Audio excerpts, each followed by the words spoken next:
This second panel today is on modeling sustainability. We've got a great panel today. I want to thank the Pardee Center for doing an amazing job of setting up this conference and this panel. I'm Dennis Carlberg. I'm your Sustainability Director. I'm an architect and I co-chair the Urban Land Institute's Climate Resilience Committee here in Boston.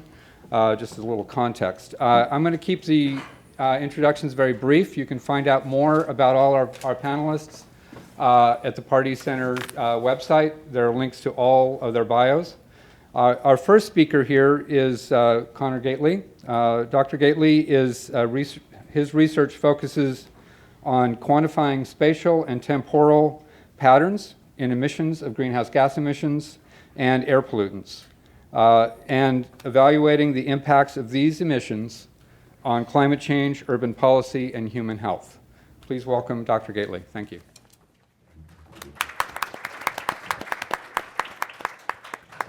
Thanks, everyone. So I'm going to talk about emissions inventories, and in particular how they are sort of becoming more and more applicable to policymakers at urban scales, whereas previously they were largely done to sort of support more global efforts, and how the community, the research community, has sort of been pivoting away from global emissions inventories towards more locally focused efforts. And so just broadly, I'll talk a little bit about how we build emissions inventories, how we use them, how the research community use them, how the government and how the public themselves will also use them, and how they can sort of contribute to supporting policies for sustainability. And I guess I'll pause for a moment and say, what do I mean by sustainability? Following on from the end of the last session, I subscribe to the indefinite renewable use of resources philosophy of sustainability, but I also acknowledge that in the short term, we have a major responsibility to focus on reducing greenhouse gas emissions as rapidly as possible, as broadly as possible. And while that may not be leading to a future of indefinite resource use for all, that's a focus in the near term that we need to put sustained efforts towards. So globally, this is sort of the birthplace of emissions inventories, where we were focused on figuring out how much carbon dioxide and other greenhouse gases we were emitting so that we could figure out what the consequences were going to be for global climate. And so these were basically designed as inputs to global climate models. And it follows from recommendations by the IPCC, and all the nations in the world, or parties to the Kyoto Protocol, et cetera, would tally up their emissions, submit them to the IPCC, and we'd get graphs like this, where on the order of every year or so, we're able to track trends in global emissions with reasonably good certainty. On the order of maybe plus or minus 5%, we think that's how well we know emissions at the global scale, depending on the country. And this is all coming from statistics that are derived at the national level, national statistical agencies, the EPA, et cetera. And so that works pretty well when you're looking at a country or the world. It doesn't work as well when you look at places like a state or an urban area, because the data tends to be aggregated to a very high level in space and time. And when we look at our ability to monitor emissions over time and to detect changes, which is what we need to do to figure out whether or not our policies that are attempting to mitigate these emissions are working or not, we find that we're lacking a bit when we get down to scales like a city or a state. And as people have mentioned before, urban areas are the dominant source of emissions globally. 70% of our CO2 is emitted in cities. And so that's 3% of the land surface with 70% of our emissions. Highly variable, highly concentrated, and we don't have a great handle on where in cities this is happening and how we can track it over time. And it's important because over time is where we set our targets. The city of Boston, for example, has a target of 17% reduction in the transportation sector from 2014 to 2020. Globally, the margin of error is 5-7%. The bad news is that we don't necessarily have a margin of error at the scale of the city of Boston that's smaller than 17%. So that's going to be a challenge if we want to detect changes from policies we may enact. So this is the classic model of global emissions inventories. It's a big global map. It takes all the emissions from all the countries, and it kind of spreads it around using population, the road network, maybe the locations of power plants. So this looks really nice when you're zoomed out geosynchronous orbit.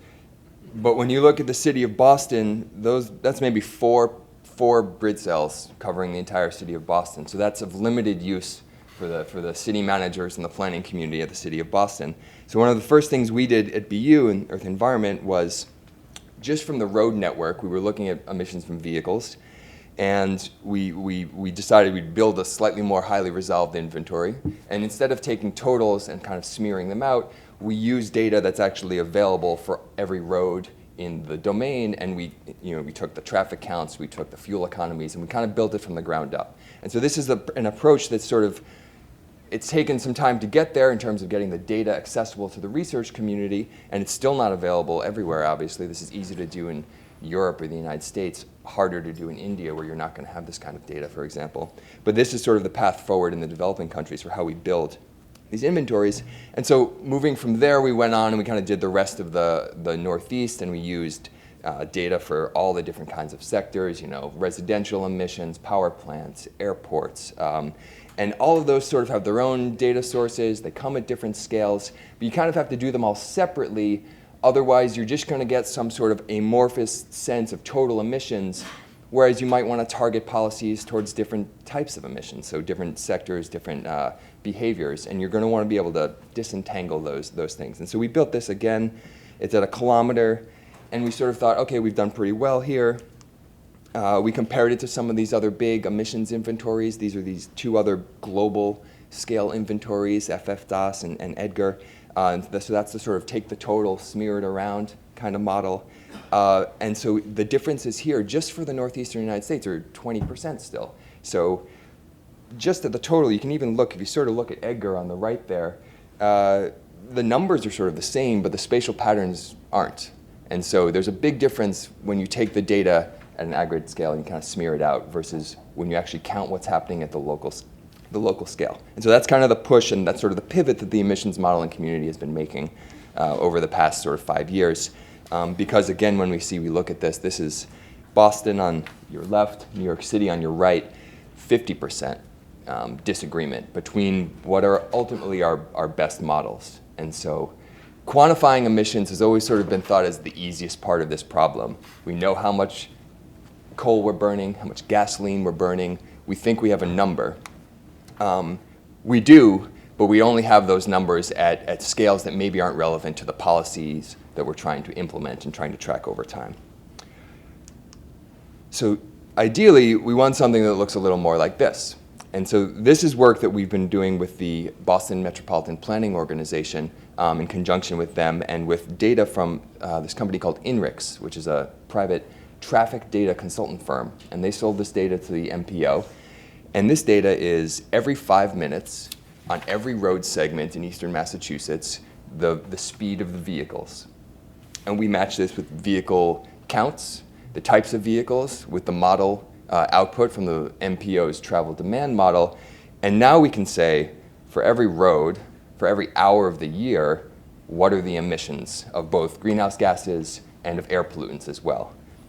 This is something you would imagine a transportation planner or someone in the traffic management division at BTD would be interested in, both to track their trends over the space, over the whole domain of the city, as well as over time. So it's every hour of the year. You can look and say, what's the difference when there's a Red Sox game? What's the difference in July or in June when 250,000 students disappear? So we've really decided that we want to know, both to answer research questions, but also to support the policymakers, that this is kind of a trajectory that the research community needs to go in terms of where we build how we build these models. A nice thing we could do, since we actually had the speed data, is look at how much of the emissions is coming from just the traffic congestion. So this is basically, these yellow and these orange lines are, if you eliminated traffic congestion, what would it do to your emissions? And so this is just the speed. This is the same number of cars magically traveling at free flow speeds on these roads, 25, 50% in some places.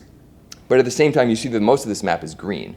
And regionally speaking, the total impact of congestion is only about 5 or 10%. But it's where you can find targeted places to do mitigation that you might get some benefit.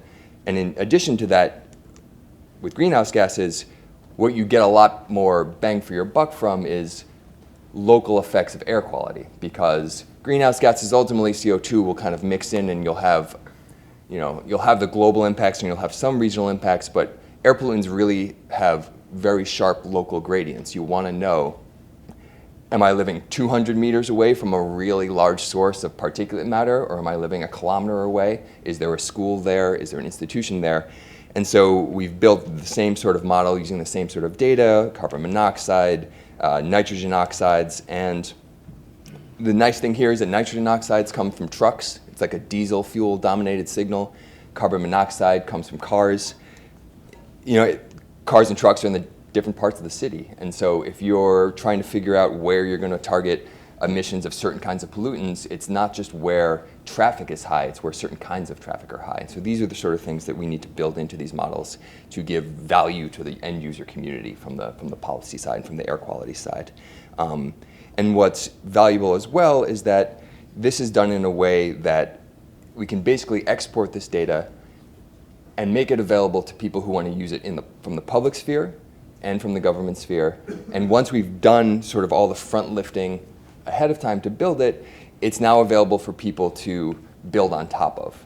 There's only so much on the research side we can do. We have our own research questions. There are questions in the policy community and in civil society that we're not able to answer, but being able to pipe this data out to the public, we're hopefully going to give them the tools they want or need to work on this. And so I'm probably going to wrap up a little early here, and I'm just going to run through some of the things I think about going forward. For a long time, the quantification of emissions was sort of thought as the solved problem, where we'd done the job to support our global models. Then we sort of thought we'd done the job to support national interests. And really, in the last 5 years, it's become very clear that we haven't done the job to support the places where the most policy action is actually taking place, especially pre-Paris Agreement. Almost all the domestic policy on climate change mitigation was coming from cities and was coming from regional entities.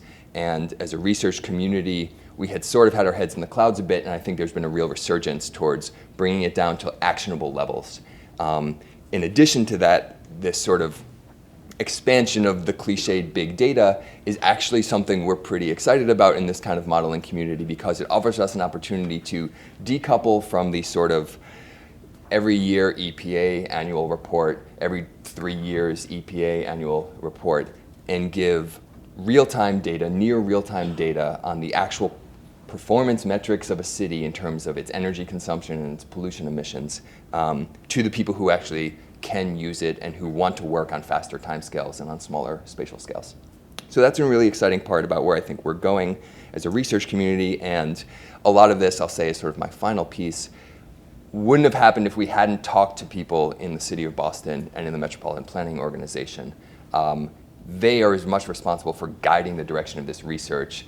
I wouldn't say that I would take credit, or anyone in my research group necessarily would take credit for coming up with this idea on our own. It was only through the negotiations and the discussions we had with the members of the public community who wanted this data that we even pivoted in this direction. So I think that's sort of a valuable take-home message for all of us here is go to their office, tell them what you want to do, and they'll tell you what you should do, and then you guys can negotiate, and you'll come eventually to a compromise where you both satisfy your research, the expansion of your research agenda, and provide some public good there. So I'll leave it there, and thanks everyone for listening.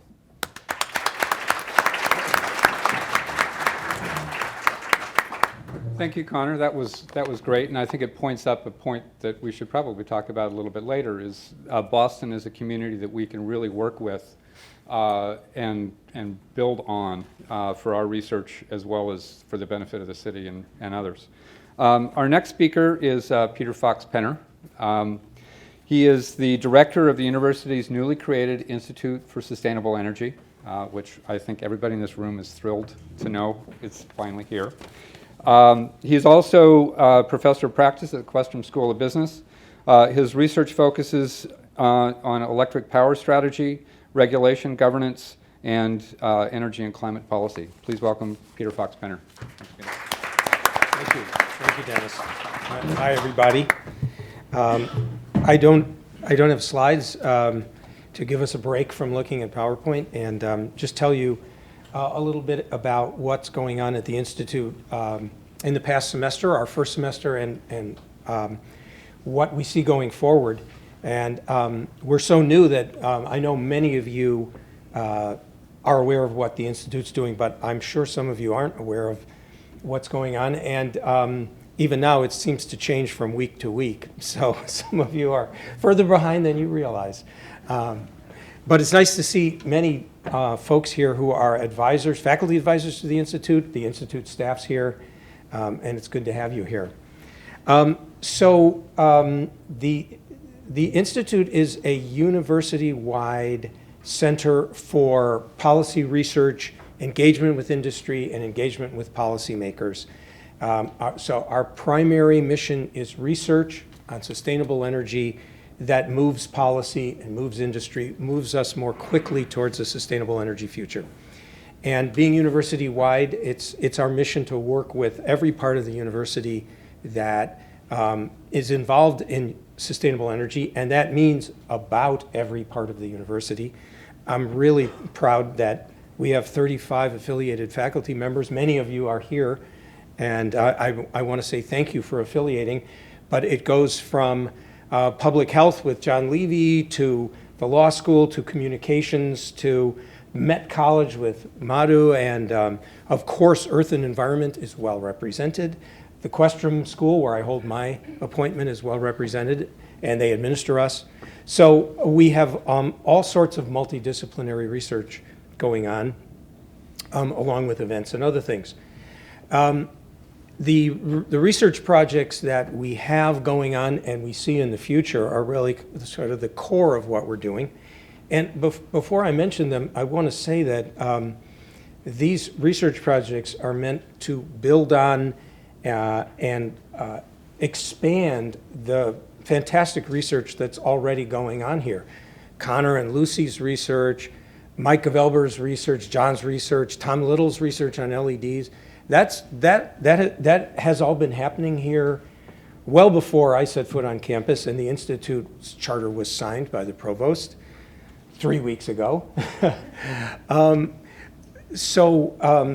One of the things that attracted me to BU and made it a really good place to create an institute was the fact that there is already so much going on here in all the departments, and it's a challenge for me to keep up with all of it. And the affiliated faculty are really our pipeline into all the things going on outside the four walls of the Institute, which should be the vast majority of what happens here.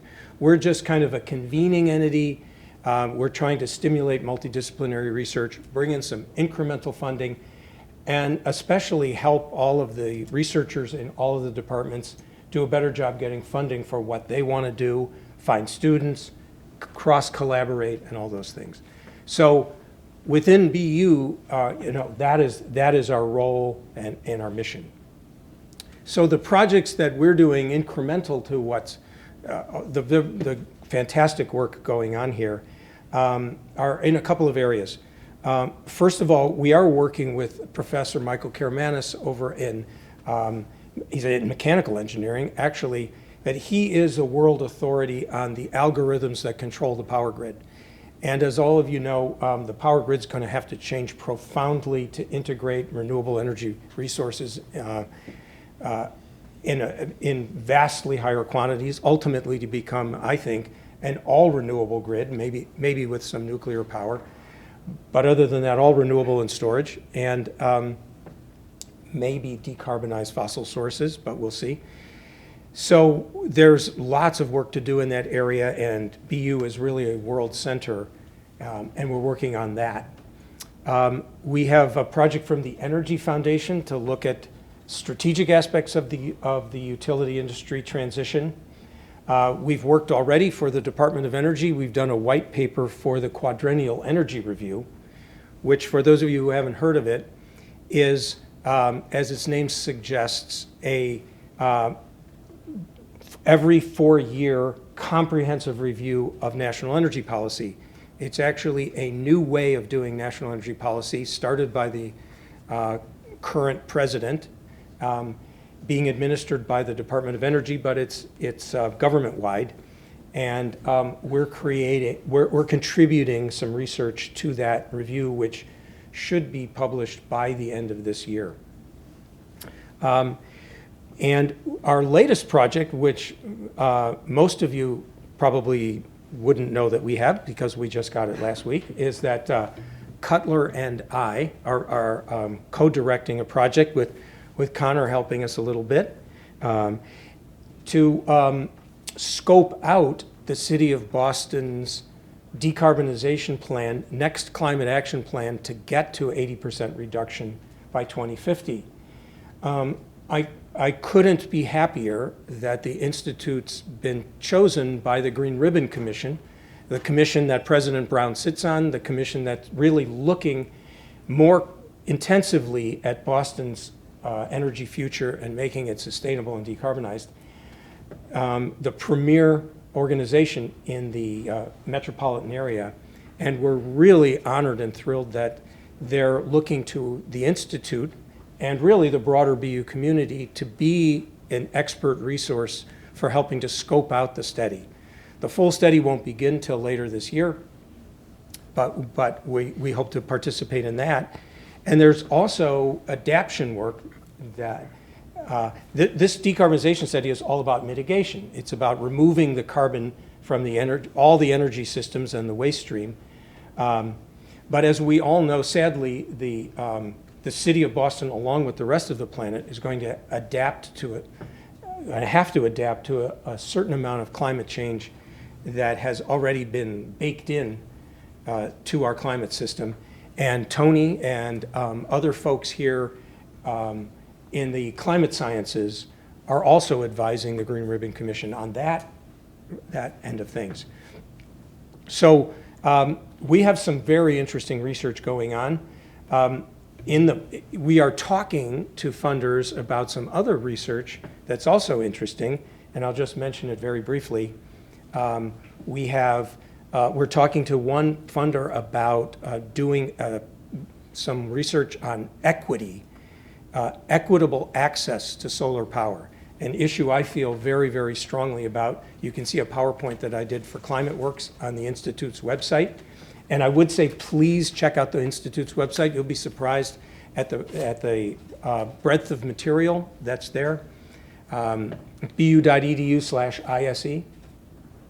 So equity in the solar transition is one project we're talking about. Another funder is talking about water utilities and how water utilities really need to go through some profound changes as water turns into something that we pretty much took entirely for granted to something that is one of the scarcest resources, in many places scarcer than energy. It will continue to be that way for the rest of the century.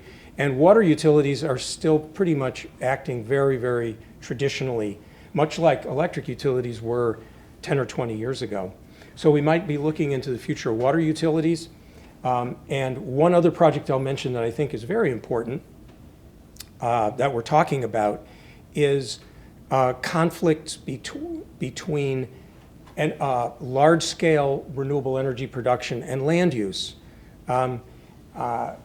Some of you might know that in the state of California, which has a 50% target for renewable energy, the best solar resources are in the Imperial Valley in California. The Imperial Valley in California is where something like 50% of all of the fruits and vegetables consumed in the United States come from that. A fact that actually is energetically quite bad.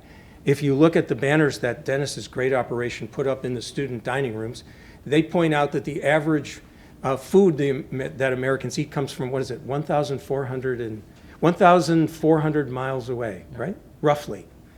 That's a long way to send food to eat it. And the Imperial Valley is one reason why. But it's also the place where the best solar resources are in the state. And with the renewables target, there's a lot of conflict between whether to use, which land to use for renewable energy production, which land to use for food production. And that's going to be very important in Asia and Africa and many other places where the renewable energy transition is really, really important. One other project we're talking about, I forgot, there's one more that I'm also excited about, and that is to do some modeling of the power grid in China to look at how that all-important ground zero for global climate policy can transition from a predominantly coal-based grid to one that, like the rest of the power grids of the world, must become primarily renewable-based. And their grid is very, very large, the largest in the world now, and built around all the coal plants that they have. So there's a lot of re-engineering and also institution changing that needs to go on there. So that's those are our research plans and thoughts and hopes and dreams. We welcome all of your help and input and ideas. There's a couple of students in the room working on this and several faculty members. Some proposals we have Madhu and I have a proposal in to do microgrid work here in Massachusetts. So we welcome all that help. I'll just mention a couple of other things that are happening. We do educational and community-based events. Many of you came to our Earth Week events, and we appreciate that. We'll have more events in the fall.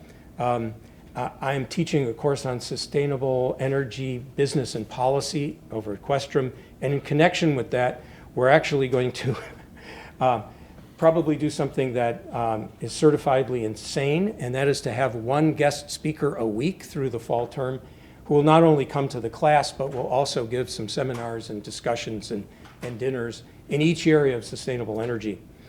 And that's just the base schedule. We'll have some more events beyond that. We have a kind of a queue working. And we're also working to increase the academic offerings here at the university. I'll be teaching a couple of courses, the one I just mentioned, and we're trying to work with all of you who are doing that in the schools to serve as a hub for all the educational offerings, the good work you guys are doing at Earth House and all of that. And that is something that's really a work in progress as we reach out and get to know the educational offerings around the university. I think that's pretty good. Maybe I'll just stop there, and I'll be happy to answer questions during the question period. And thank you all very much for your attention, and look forward to continuing this very, very interesting and wonderful day. Thanks. Thank you, Peter.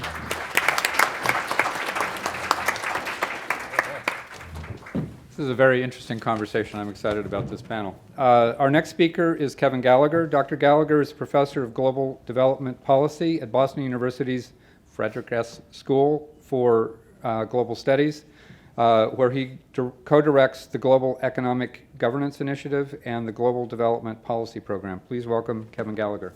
Thank you, Kevin.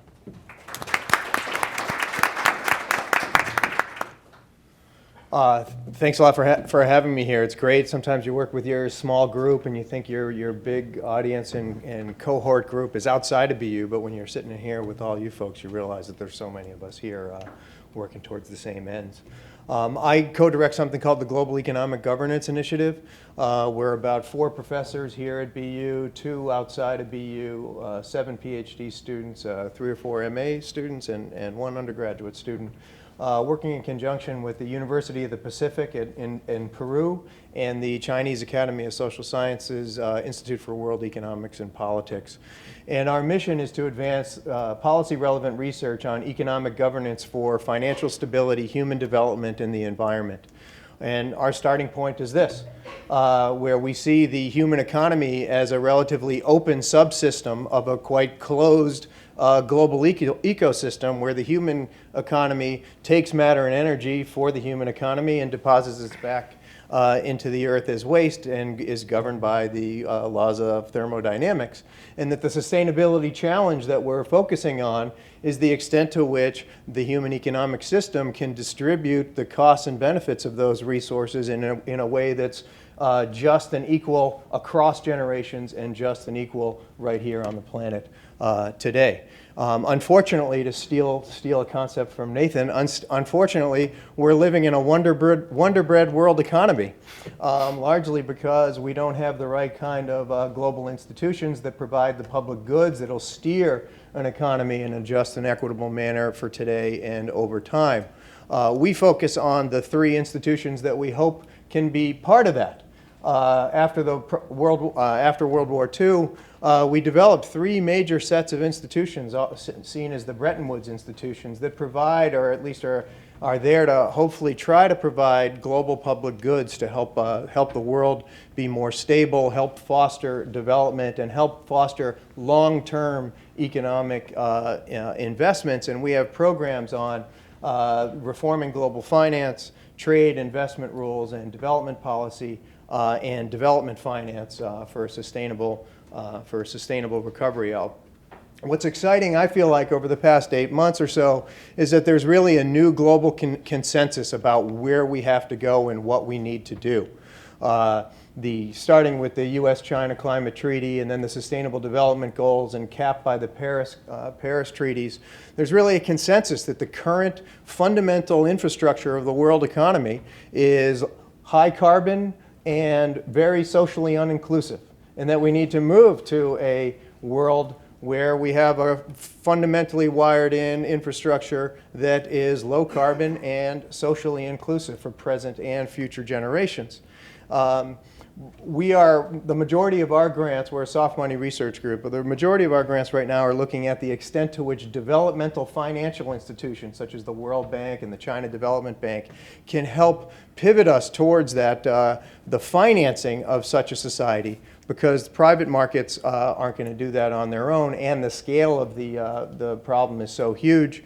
Here's a new study by the New Climate Economy that we did background papers for that shows that we need about $4.7 trillion over the next 15 years to make our current infrastructure plans more low carbon and socially inclusive. If you add everything up, you need about $1.25 trillion a year in between now and 2040 to be able to move to a society that is more socially inclusive and low carbon. And the private sector is the only way, and consumers are the only way that we can get there, because there certainly isn't enough public money, but the private sector doesn't go there because it has the wrong signals. This is just a typical picture. This is something we're working on with the Chinese, of why a wind power plant doesn't pay next to coal in China and or South Africa or India, because the cost stream, the purple bar, is so much higher than the blue revenue stream because of inherent policy distortions, not providing public goods, not internalizing externalities in your basic policy structures, and also not pricing carbon and the local health costs of coal and things like that. So our research on the development finances, to what extent can long-run financial institutions blend financial instruments to make the difference, to make the blue bar higher than the purple bar? One of the good things is that the Western-backed financial institutions have basically started to get this. This is a picture of basically all the Western-backed multilateral development banks, the European Investment Bank, the World Bank, the European Bank for Reconstruction and Development, et cetera. Almost all of them are on a path to definancing their current exposure in coal and funding no more coal. And they're going to work on oil after that and gas after that. In addition, just 2 weeks ago, they basically all pledged to shift about 28 to 40% of each of their balance sheets, portfolios, towards low carbon development and climate resilient development.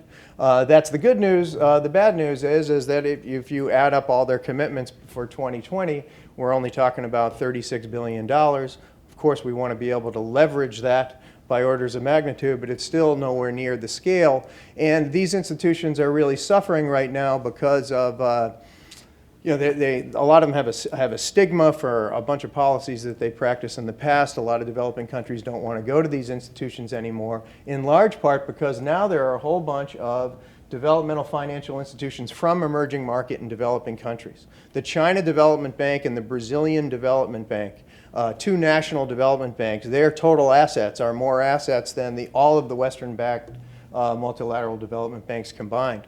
We are developing a database. Much of this data is very hard to, it's not on offer the way it is at the multilateral development banks. And we're creating a global database of national development bank financing for energy to developing countries around the world. The good news is, if you look at this, some preliminary estimates that we have, if you focus on the circle, that China's two national development banks, the China Development Bank and the Export-Import Bank of China, provide just about as much financing to developing country governments for energy than the World Bank, the Asian Development Bank, the African Development Bank, and the Inter-American Development Bank combined. So on one hand, just this one national development bank from China has doubled since 2007. They hardly lent anything to foreign governments before 2007. Has doubled the amount of investment for energy around the world. That's the good news. The bad news is, if you look at the profile of it and just the power plants is that 66% is in coal and 27% is in hydro. Now, if you're just a climate change person, you might think that that's a good thing, but a lot of the hydro is very large reservoir-based hydro in tropical environments where the net emissions are positive and the impacts on local people, access, and equity are highly contentious and the source of major conflicts all around the world. We've been running field operations in Latin America since 2008. We maintain a database of development bank finance in Latin America. And the dark blue line, the one that's bigger than others, are Chinese development bank finance in Latin America from 2007 to the present, where the Chinese are now the largest financier of all sorts of development projects for Latin American governments. In fact, in 2015, Chinese investment went up, whereas the World Bank and the Inter-American Development Bank went down, and it's the second time where Chinese finance has been more than the World Bank and the Inter-American Development Bank combined. Right now, we're working on two big field projects in a number of watersheds in Ecuador, Peru, and Bolivia.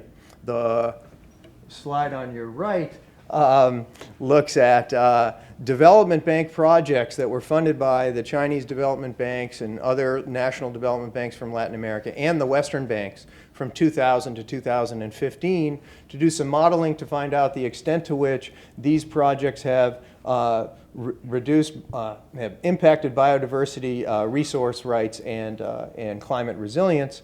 But we are also very policy-oriented. We have 3 Rs. They're a little different than your 3 Rs, Dennis. Yours are reduce, reuse, and recycle. Ours are research, regurgitate, and recycle. Not everybody can read the equations and the models, and we're creating a handbook for policymakers and civil society so they can deal with your left-hand side of the picture, where there's a whole bunch of development bank projects that are going on in the tropical Andes right now. The green in these watersheds are what's referred to as the tropical Andean biodiversity hotspot. It's one of the most biodiverse places on the planet. In fact, there's the portion in Ecuador is the most biodiverse part in the world. And the gold bars to the right are indigenous communities that have been singled out by UNESCO. And so from a sustainability perspective, where you care about climate resilience and biodiversity and people, this is the epicenter of economic activity that's going on right now in an economic environment where economic growth is projected to be negative over the next 3 years. And so even though Ecuador actually has the strongest environmental regulations in the world, when the price of oil is below $57, all that stuff goes out the door. I'll skip a couple of the frameworks because I want to focus on the last thing that we're working on and where we'd really like to collaborate the most with is that the conversation is happening correctly in the multilateral development banking system. But unfortunately, in the world trade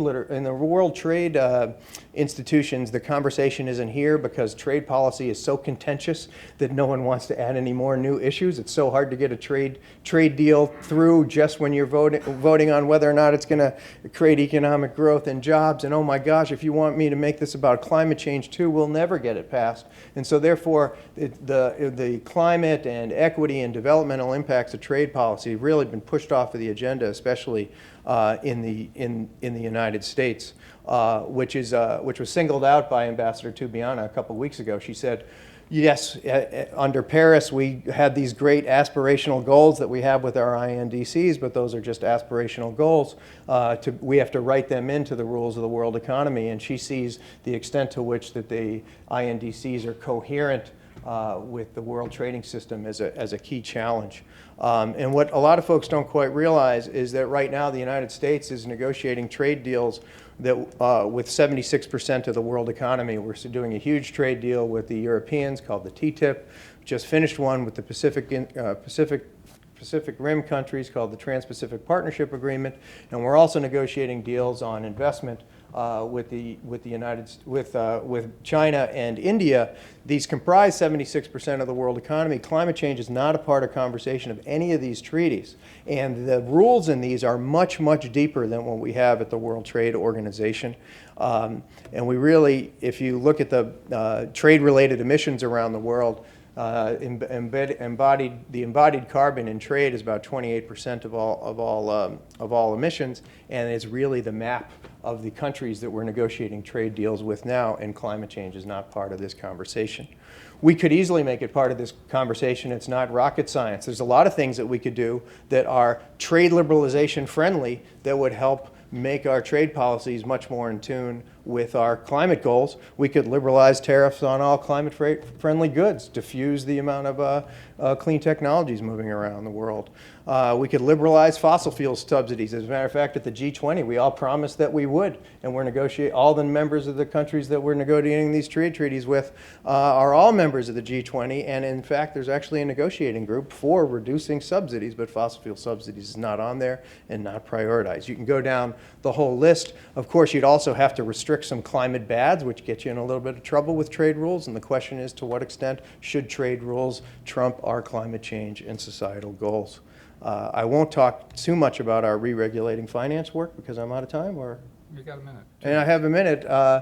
You know, we all saw, you know, the global financial crisis put any kind of climate or development or human justice conversations on hold for 5 years, right? And it's really taken leadership on climate change away from the Europeans as they've been mired in this crisis. And if you look at all the finance that went into renewable energy over the past 5 or 6 years, a lot of it is on the brink of bankruptcy because they didn't think about things like hedging currency risk in the investments that were denominated by a lot of these funds in the United States. So we work a lot on regulating finance, which isn't so much connected to what a lot of you are doing, but if you take our first slide about the Earth, that's why we think a world without financial crises and stability is the only way you can have a sustainable one. Thanks a lot. Thank you, Kevin. Our next speaker is John Levy. Dr. Levy is a professor of environmental health at BU's School of Public Health. His research centers on air pollution exposure assessment and health risk assessment with a focus on urban environments. Please welcome John Levy. Thank you. Hi, good morning, everyone, and greetings from the medical campus. It's nice to come over here periodically and get to engage with some folks. I think I've chatted with a number of you over the years, but it's good to sort of come into this forum and talk a bit. So I want to give a brief snapshot of some of the work that we've been doing focused on modeling and quantifying both the health and climate benefits of some measures, either to increase energy efficiency or to increase the use of renewable energy. I don't know that I have a lot of new things to say on sustainability or sustainable energy. I think the 3 pillars have been talked about, and I would say I'm a fan of those as well. The thing that I'll say that we've really focused on is doing some quantitative modeling that can help to pull these things together in a decision framework. And so you'll see some of the data I'll be presenting is about putting things in monetary terms that cover the economic benefits, that cover some of the health benefits, social benefits, climate benefits, so you could, in theory, have more holistic decision making. And I think many of us are familiar, but maybe it hasn't risen to the surface, that a lot of times discussions about global climate change end up calling on some of these health co-benefits. So this quote is from President Obama's speech. I think there have been a variety of other presentations that have talked about this, where things like the Clean Power Plan that target CO2 emissions are justified in the quantitative analysis and in the public rhetoric by these co-benefits, by reductions in premature deaths and asthma attacks that are all keyed off of air quality that comes along with the CO2. It's not directly the climate benefits, it's the air quality that's coming along for the ride. So I'm just going to touch on two studies that we recently came out with that capture aspects of this. So the first looks at residential energy efficiency and carrying that through the chain to health benefits and climate benefits, and I'll explain in a second how we get from point A to point Z. And then a little bit of a wider lens where we have both energy efficiency and renewable energy in the mix. So this is kind of the simple version of how the model is put together. We start with the model of residential energy savings, in this case through increased insulation. So the model that we looked at in this case was, what if every single family home in the United States went up to a much higher level of insulation that's called for in new housing, sort of the International Energy Conservation Code 2012. We then carry that through to emissions, either from power plants or from residential fuel combustion, either greenhouse gases or criteria pollutants. We model what that does to air quality, and then we quantify public health benefits as well as climate benefits with everything in monetary terms. I have a little bit of weeds here just because I felt like it was good to give a bit of detail of what we've done. I wouldn't worry too much about the sub-bullets, but big picture, we put together a pretty large model of energy savings. We built templates representing basically every single family home structure and type across the US, ran that through a model called Energy Plus, sort of with the baseline structure and then with the added insulation, and then looked at the difference between the two. We had a lot of help from the BU research computing folks to get that coded up and get the high performance computing in place so that we could do it. But once that's all together and calibrated, we had some numbers there for energy savings, again, both electricity and direct residential combustion. For direct residential combustion, there's good emissions inventories. They could, of course, be better, as Conor said, but we tapped into the existing inventories. And then we used a pretty simplified, sort of reduced form electricity dispatch model to get at what would happen if you reduced electricity demand, what power plants get pushed off by that on an hourly basis, and what does that mean for emissions. For the air quality modeling, again, not getting into the detail, we modeled changes in ambient air pollution across the US. The key aspect of this is that we pulled things to the state level from a source perspective. We thought this was very important because a lot of these decisions are being made not nationally, but at the state level. Even with the Clean Power Plan, states have to meet their criteria, meet their cap, and they're making individualized decisions on how to do that. So states need information about, if we in Massachusetts reduce our electricity consumption or reduce our residential fuel combustion, what does that mean for us? So national numbers are valuable to look at, but that's not where the decisions are being made. So we wanted to model the effect of changes in each of one of the states, propagated then through the electricity system and propagated through to health outcomes.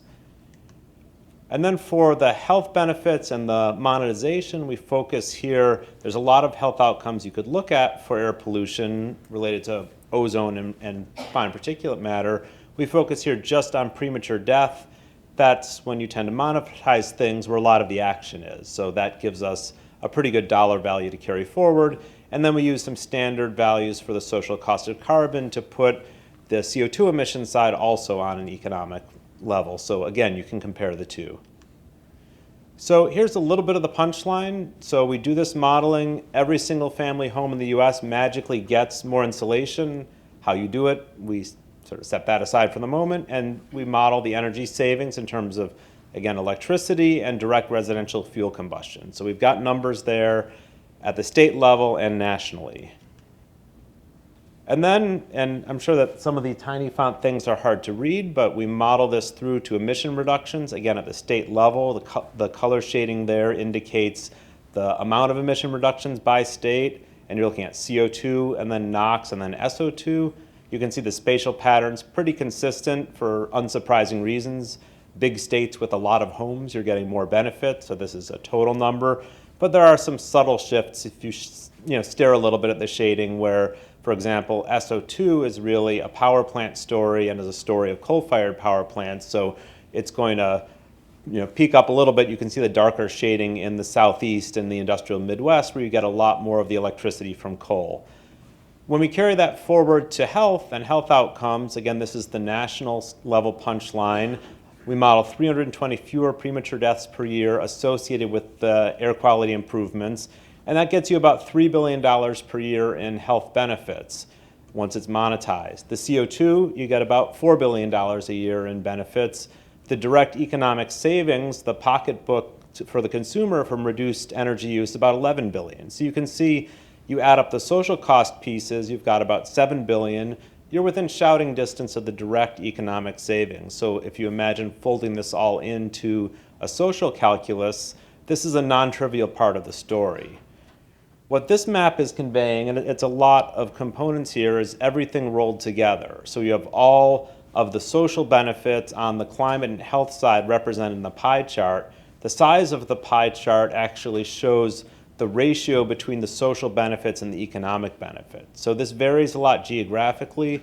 In some states, especially in the Midwest and the Northeast, social benefits are pretty large in comparison to the economic benefits. You have large exposed populations. You have a lot of fuel burning for residential heating, not just electricity use. You have coal. So you have a lot of nexus of things that roll together and where you have really an appreciable component. So one level that we looked at here was tying back to the Clean Power Plan, which, if people recall, is looking at CO2 emissions from power plants. That's the focus. And one of the questions was, if you use residential insulation or other energy efficiency measures as a way to achieve those reductions, what do you carry with it? What are the co-benefits? So if you insulate homes better, you're using less electricity, you're also burning less residential combustion fuel, and you have health and CO2 benefits. So if you package that all together, what do you get for every ton of CO2? And this map shows the answer to that, again, at the state level. So in monetary terms, every ton of CO2 you save, what else do you get? And that ranges across states from $12 to about $390. The larger numbers happen in the northern part of the US, where you're doing more heating of homes, colder climates. It happens in places that burn wood or fuel oil to heat their homes, and also in places that use a lot of coal for electricity. So again, states in the Northeast, states like Ohio, you are tending to see larger numbers than in some states, for example, in the West, where you have lower numbers. What this means for state-level decision-making, that's a separate question that has to be asked, but we're hoping that we give the data for states to be able to entertain those discussions and think about, if we take actions like supporting energy efficiency or renewable energy as part of the Clean Power Plan, what are some of these co-benefits, what carries along with it? So with that, I'm going to shift very briefly to this second example and then can wrap things up. So this is a second project we had that was not just energy efficiency, we looked also at renewables. So we had 4 different measures we looked at, 2 stylized versions of demand-side management, sort of a base load, knocking electricity down across the year 24/7, and then peak demand-side management, sort of hitting obviously the peak hours, and then we have solar and wind as renewable resources. And we looked at what happened if you put them in 6 different places. This is all in the PJM interconnection. This is one portion of the electricity grid that's interconnected kind of in the mid-Atlantic states into the industrial Midwest. And so you can see by the list of locations there, roughly the geography that's represented within there. And we picked different nodes that could respond differently. Here we had a little bit of a fancier dispatch model, electricity dispatch model than in the previous example. So we could look at, for example, different responses for Chicago versus Cincinnati. So we looked at what were the benefits of each, again, health and climate, and how much does location or the type of project matter. So we have these 24 things, 4 measures times 6 locations. Across those 24, is the number the same for each, or is it different? And the sub-bullet there just refers to the fact that there's a lot of things that feed into this. How much electricity are you generating with the technology given where you are? What fuel types do you displace? Are you knocking off coal, natural gas, or something else? Are these cleaner facilities, dirtier facilities? So even if it's coal, there's a wide range of emissions. And then there's a differing amount of health impacts for every ton of emissions that you might knock off, depending on where you are, the atmospheric chemistry, the downwind population. So here's the punchline, and I think the main point I'd want to get here, if you just sort of fuzz the eyes, is that these bar charts are not all the same place. So these are the annual social benefits, health plus climate, and it differs a lot depending on the kind of program you have. Again, each of those 4 components, demand side management, solar and wind, and the 6 geographic locations. So the bars range from maybe about $15 million a year to over $200 million a year in social benefits, so more than an order of magnitude difference. You can also see here how the different pollutants contribute. So the health component related to SO2 and NOx emissions, certainly of a comparable order of magnitude as the CO2 emissions, SO2 tending to be the driver in a lot of locations. And what this chart is showing, and we have a lot of analogous charts to this for all of those subcomponents, which I'm not going to bore you with, but the high point here is, again, how much coal versus natural gas are you knocking off? And this, again, depends on the type of installation. It depends on where you are, and it varies quite a bit. The other high-level point here is we were modeling calendar year 2013, which is a point where you had pretty much price parity between coal and natural gas, give or take a little. If we had done this simulation 10 years ago, you would see much, much more natural gas getting knocked off. And that was, in part, I think, the narrative and some of this externality modeling in the past that, one problem is that you might be knocking off the cleaner plants through these things, not the dirtier plants that are providing the base load, but an appreciable amount of coal is getting pushed off through these measures. So again, big picture, I think we're seeing health in monetary terms pretty comparable in magnitude to the climate benefits, and those things pretty comparable to the economics. So incorporating these things into a social calculus could make a difference. And again, with those 3 pillars of sustainability, you've got some information to roll into each of those. So just a minute on some stuff we're doing now that builds on this. We've extended the model to look at offshore wind. That's of considerable interest, certainly here in the Northeast and the Mid-Atlantic. And we're modeling the quantitative monetary benefits of offshore wind. We're doing some life cycle analyses because, again, you want to be holistic in this framework. The insulation doesn't come from nowhere. You have to manufacture it. You have to transport it, and that has some embodied energy.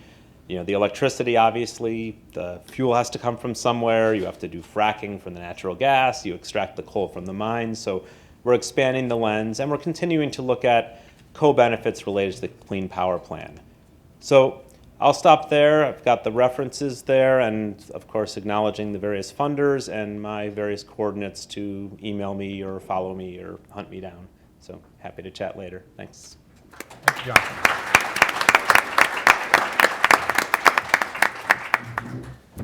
Thank you, John. That was excellent. Great panel. I've got a few questions before we put it out to the floor. We've covered a diverse range of sustainability-related research here and in the panel this morning. And we've touched on energy, we've touched on climate, human health policy, and policy at different scales. And so I'm wondering if, given what you've heard from each other and from this morning, if you see opportunities for collaboration that you haven't previously thought about.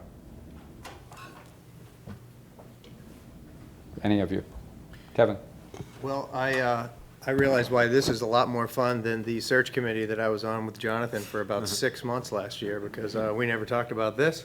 And one thing that could be interesting is that with our global database of Chinese energy investments in the world, we could obviously do some modeling on what the emissions profile of their global investments, and multiply them by social cost of carbon, and try to estimate some of their health benefits for decision makers on the ground in these countries, to say, well, maybe a low interest 30-year loan from China isn't as cheap as it seems relative to one by the World Bank where they want me to do wind.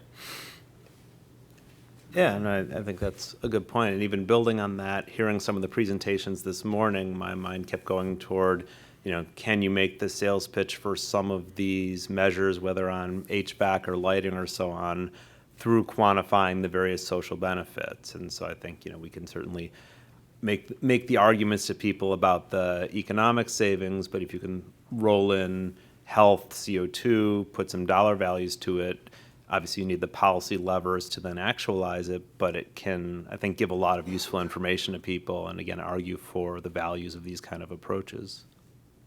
Great. Anybody else?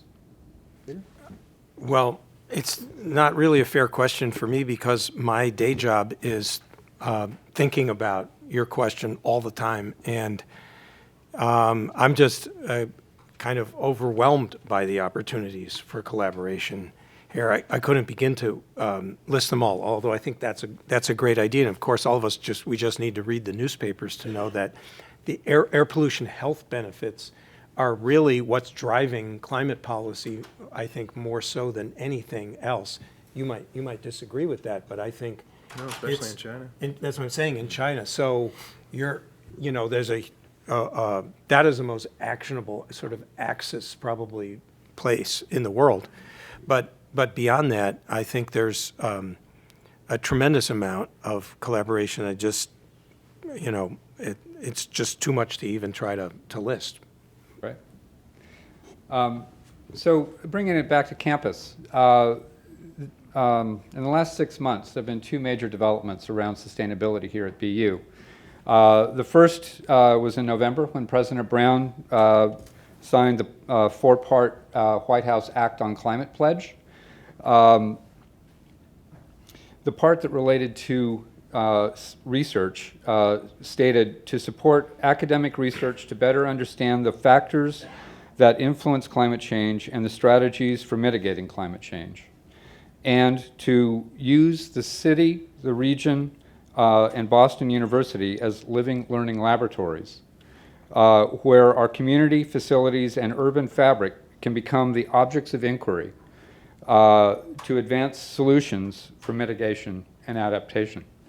So with that, then the other event was just last month with the Advisory Committee for Socially Responsible Investing, where the committee recommended that we walk the talk and we develop a climate action plan and we integrate that climate action plan into our strategic plan for the university. This has gone to the trustees, and the trustees will be looking at this in September. But I'm wondering if how we build on those developments and how we really take advantage of the research that's happening here and take advantage of it here. And I think, Conor, you talked about the relationship with the city. And I'm wondering if we could just have a bit of a discussion about how we can use where we are as moving sustainability forward. Of course, I'm deeply interested in this because that's my responsibility, but I'm really looking to see opportunities here. I think in addition to the success we've had collaborating with the city, that there remains this huge opportunity in terms of the sheer amount of the population, resources, and infrastructure that's, as the previous panel was saying, is really under mostly our direct control at BU. One of the hardest problems we were trying to solve initially when we started building these urban inventories is you want to do that because you want to get a sense of how people behave in response to different types of built environment and things like that. And when you couldn't even measure how much emissions were occurring at streets or buildings, you could say, oh, well, this is a nice dense neighborhood, it's got transit access, but you didn't know what they were doing in terms of the emissions.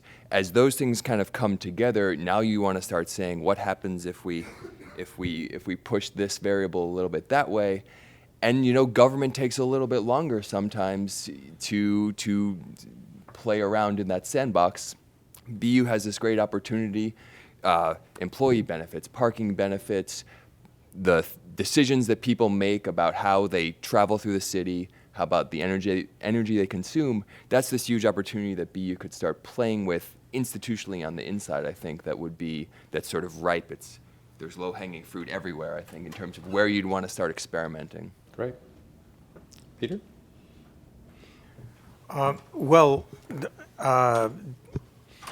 There's certainly a role for BU to play in setting examples for the rest of the city because we have such a sophisticated kind of knowledge base here.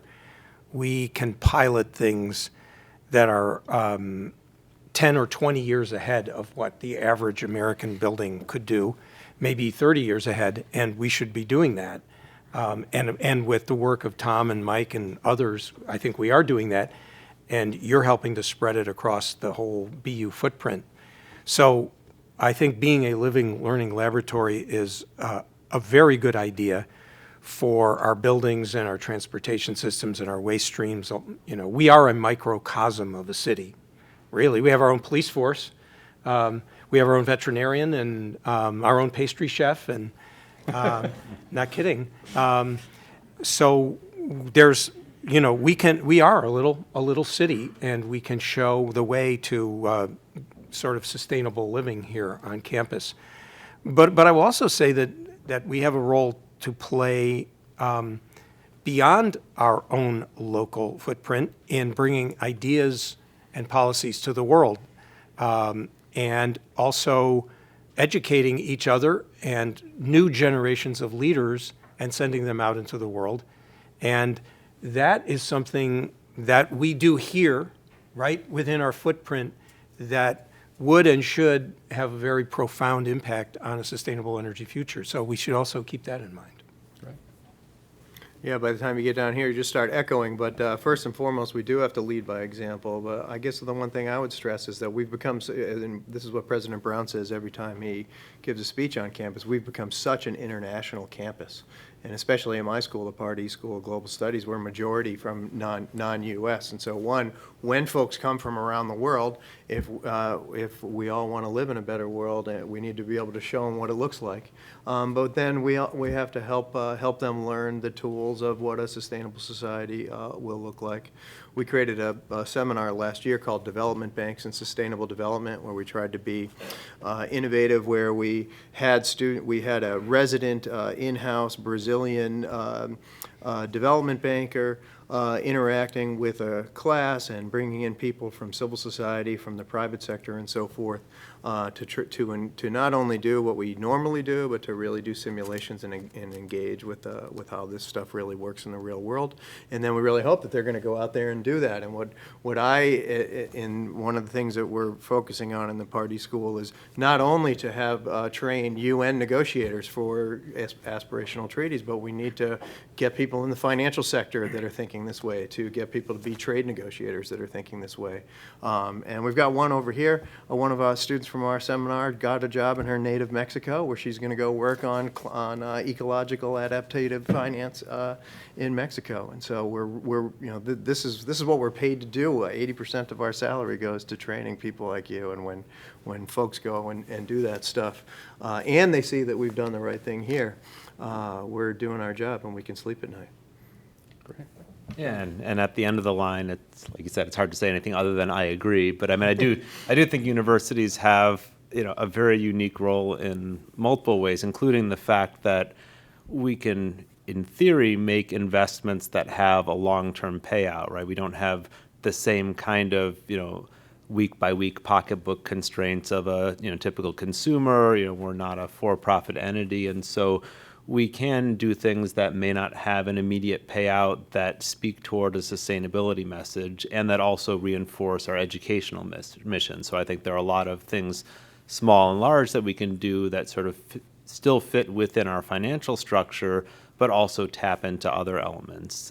I guess just the other brief thing I would say is, you know, really trying to advance sustainability concepts across the entire university. And I think, you know, the medical campus certainly does not have a large representation here, but there's a lot of folks on that side of the campus who do have interest in the topic but may not know what it means and need some education, and who can potentially take some of these concepts and bring it, again, not to just their countries of origin, but to their disciplinary areas of people who are going to be working in hospitals in the future and clinics and other settings, and where does the sustainability ethos connect into those other disciplines and settings. So I think thinking broadly about different audiences and different structures is, again, a good way to leverage the richness of the university.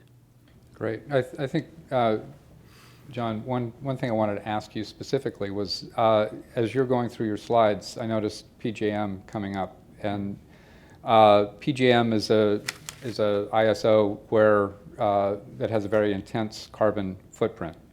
As we were looking for renewable energy opportunities for the university, that was one of the things we looked at, was where is there a carbon footprint that if we were to be responsible for developing wind or solar in that area, we would be reducing the carbon footprint, reducing the intensity of the carbon in that grid. And then you have some other issues there that it seems like we should be paying attention to as well. I was wondering if you could just sort of talk a little bit about the range of issues Yeah, I there mean, I from a think, health perspective.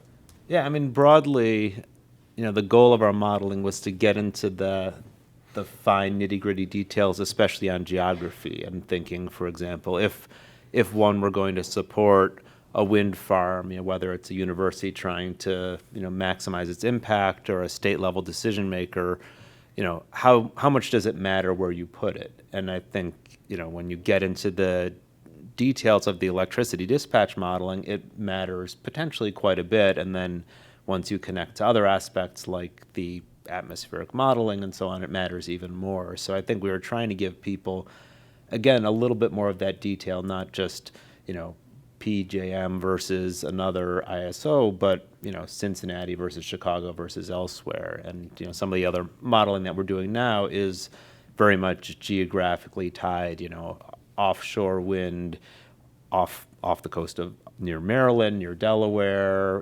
versus, further up on the East Coast.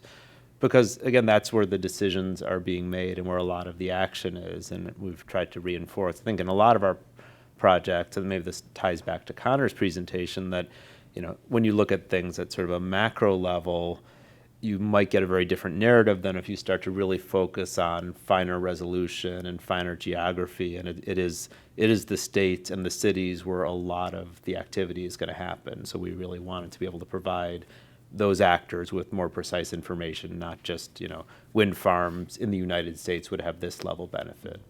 Great. I really see opportunities for collaboration for us here. So let me open it to the floor. Oh, Tony, you've got the mic. Yeah, I've got the mic. By definition, you're It's a next. I've got conference. the mic, so I get to go first. I think, Dennis, in response to the question that you just raised for the panel, one of the challenges, it seems to me, is balancing the influence that the university has as whatever we are, the 6th or 7th largest employer in Boston. We'll drop a notch when GE comes, but it's still a lot of people. With the fact, with actually addressing the fact and understanding the fact that even an institution the size of BU cannot make progress, substantial progress, unless other parts of the local, regional, and even global system continue to make progress. We could do everything we wanted on lighting efficiency, and if the electricity that's powering the lighting system is coming from coal-fired power plants, it really doesn't make a big difference in the larger scheme of things.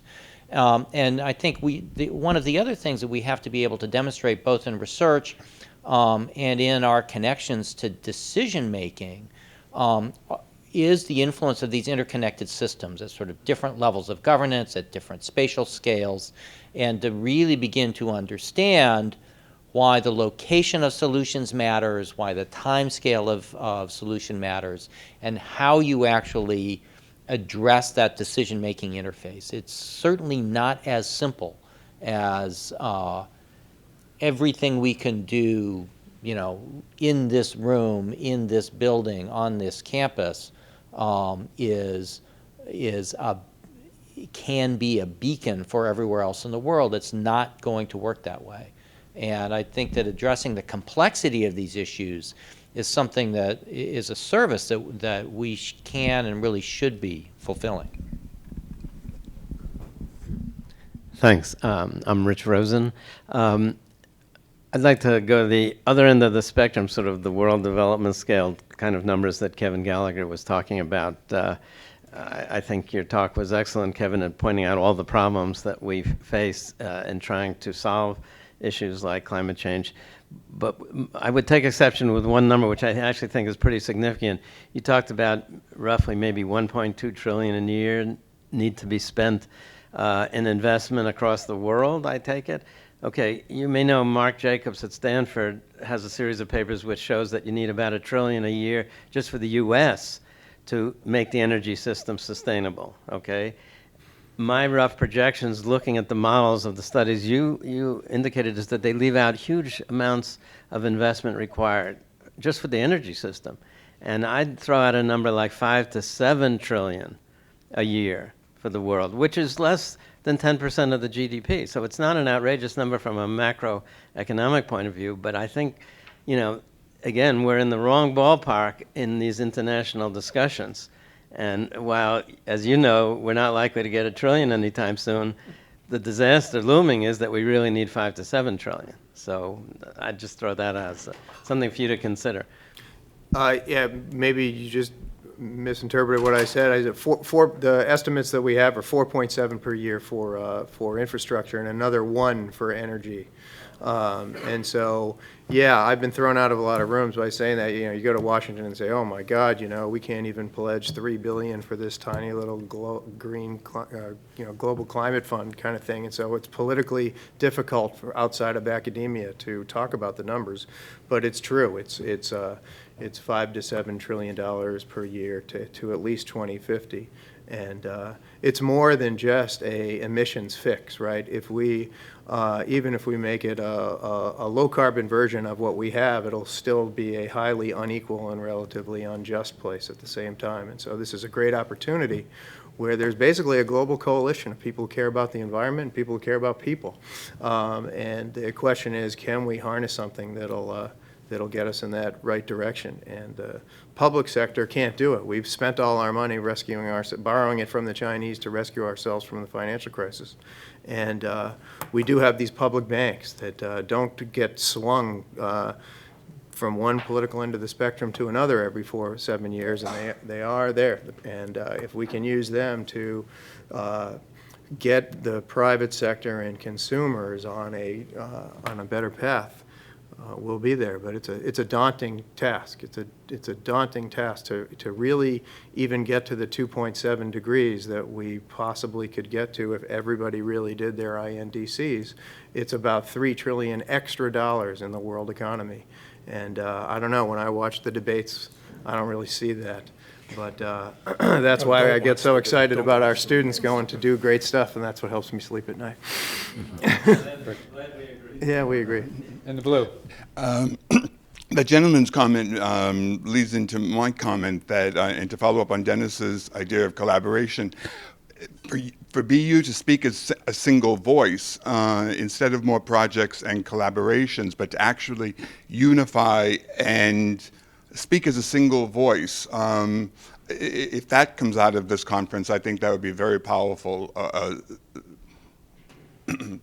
Great. I think we'll speak with many voices, but I think having one general direction would be fantastic. Yep. Over here, Les. Mike's right next to you. Hi, Les Kaufman, Biology and Pardee Center.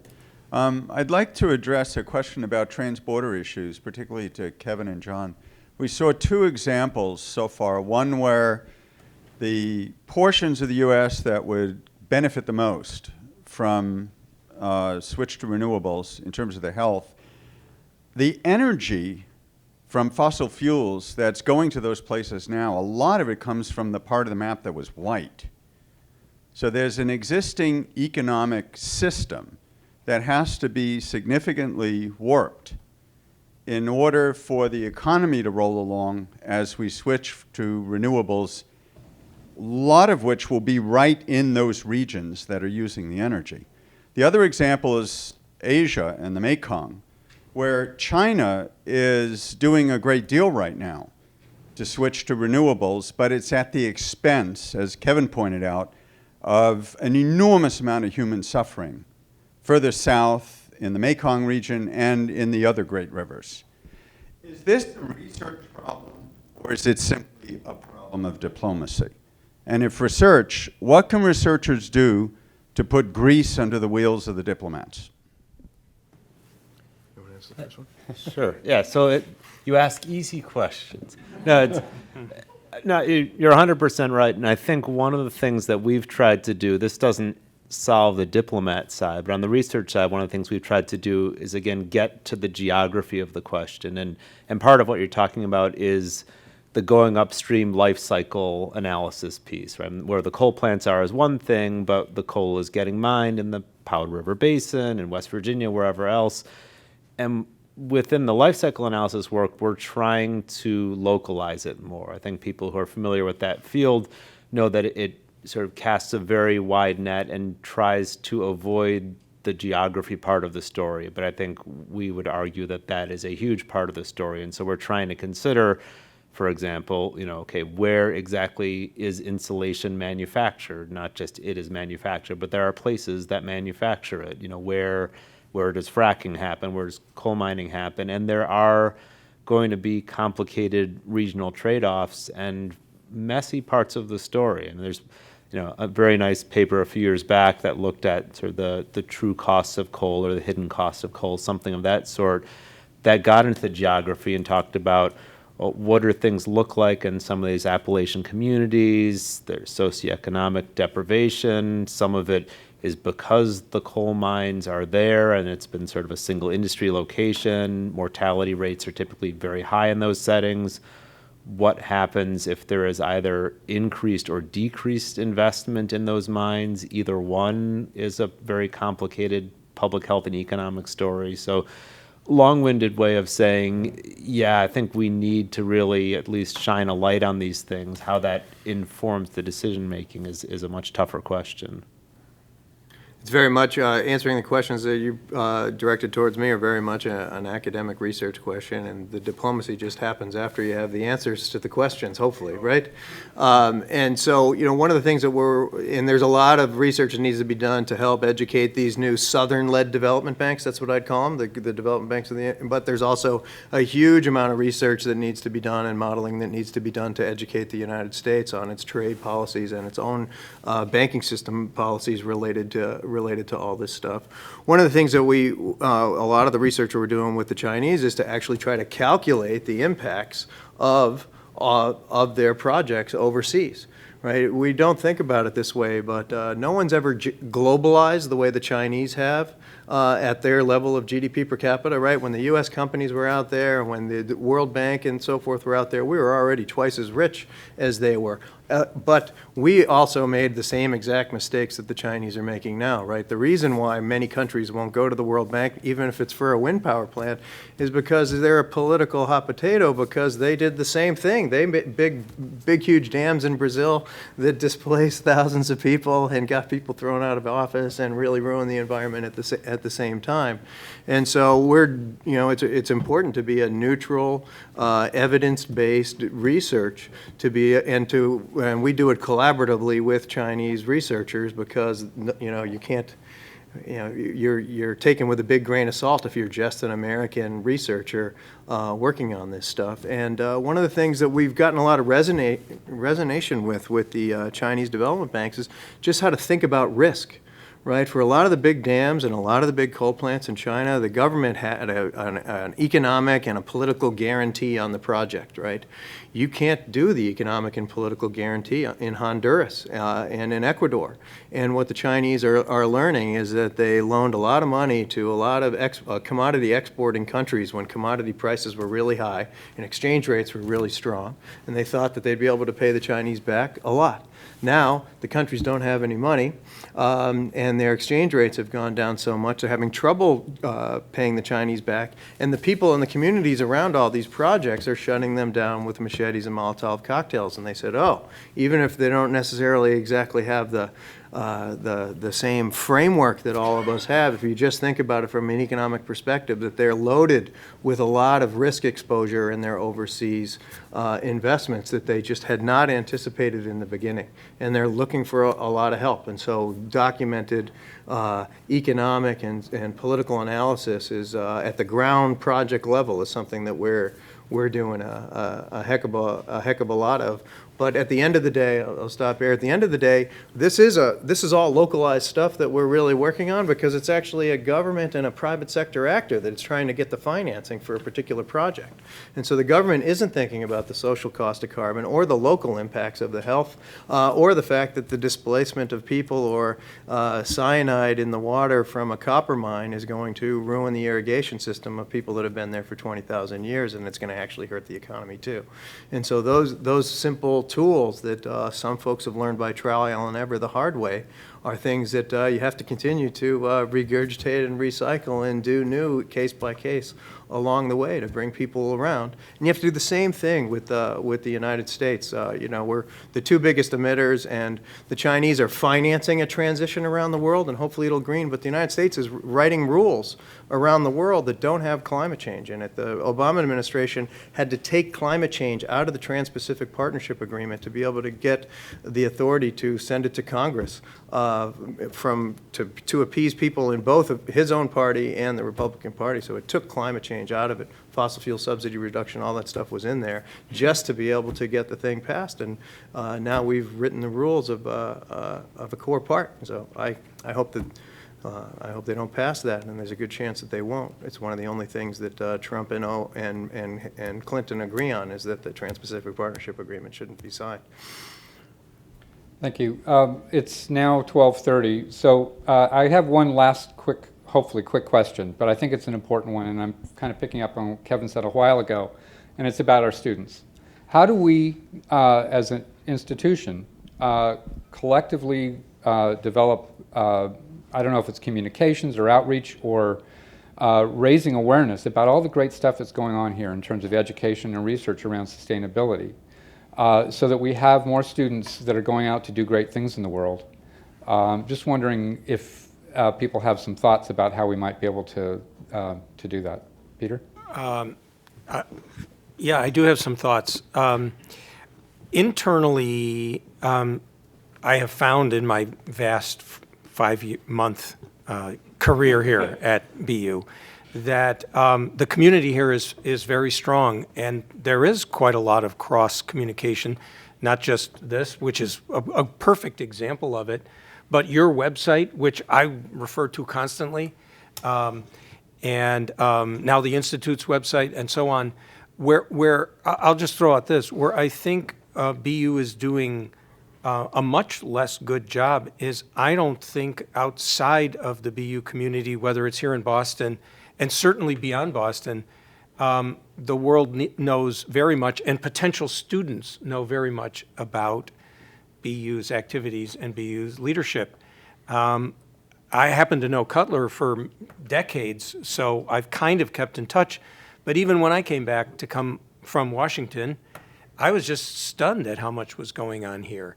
And I think that if you look at, I'll just take Questrom as an example, if you look at the MBA recruitment materials, there's almost nothing, you have to look really, really hard to find out that Questrom has a concentration in energy environmental sustainability. It's really a wonderful concentration. It's just not very easy to find out. So I think doing a better job of showing BU's leadership will attract more students and more faculty, and that will have a very wonderful self-regenerating and growing effect. Great, thanks. Anybody else? I mean, maybe just as a brief comment, again, there's so many different paths towards sustainability, I mean, through our work here, and that students could take on. And if there was sort of, I don't want to say a gatekeeper or repository, but for a student who has that broad-based interest but could manifest it in 10 different ways across 10 different schools to kind of give them a sense of what is the opportunity space, and if you want to develop skills within this realm or that realm, here is the program that you might take on.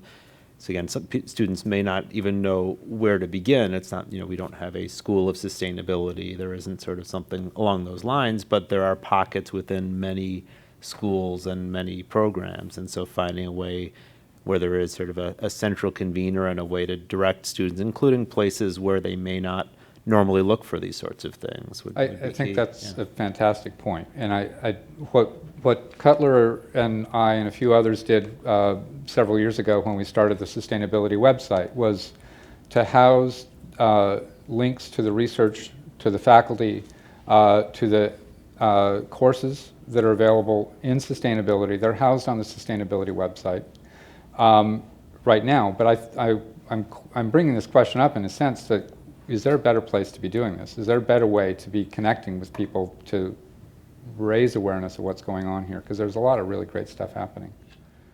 So I think with that we should close. Thank you, panel. What's the button? What's the